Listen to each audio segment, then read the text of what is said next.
আমি যতটুকু ইনফরমেশন পেয়েছি, আমি ছাত্রছাত্রীদের কোনো দোষ দিচ্ছি না। বহিরাগত কিছু রাজনৈতিক লোক যারা বাংলায় অশান্তি করতে চান, বাম এবং রাম, তারা একত্রিত হয়ে এই গন্ডগোলটা করেছে। আমার সবচেয়ে খারাপ লাগছে কি জানেন, ঘটনাটা তো দুঃখজনক। আমরা বারবার বলেছি ফাঁসি চাই, আমি তো কালকেও মিছিল করবো ফাঁসির দাবিতে। তদন্ত তাড়াতাড়ি হোক, আমরা তো রবিবারের মধ্যে শেষ করব ঠিক করেছিলাম। তা কোর্ট যখন সিবিআইকে দায়িত্ব দিয়েছে, তারা যে সহযোগিতা চাইবে আমরা করব, এবং আমরা সমস্ত ডকুমেন্ট দিয়েছি।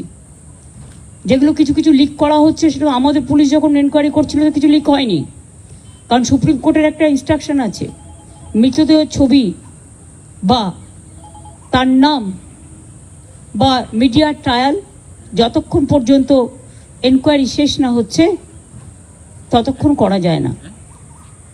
তাও আমরা কাল দেখেছি। আমার কথা হচ্ছে, মৃত্যুটা খুবই বেদনাদায়ক, তার পরিবারের প্রতি আমার পুরো সমবেদনা আছে। আমি কেন, আমাদের বাংলার সকলের, সারা দেশের সকলের। কখনো কখনো একাত্রা ঘটনা ঘটে যায়, এটা একটা সামাজিক ব্যাধি,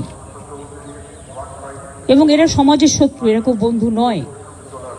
সেই জিনিসটাকে আমরা কখনো সমর্থন করি না, করতে পারি না। কালকে উত্তরপ্রদেশেও সেম জিনিস ঘটেছে, একটা দলিত মেয়ের ওপরে। তার দুদিন আগে মধ্যপ্রদেশেও ঘটেছে। এর আগে আপনারা দেখেছেন হাতরাসও ঘটেছে, বিলকিস বানু ওখানেও হয়েছে, সাক্ষীর ওপর হয়েছে, যে রেসলার।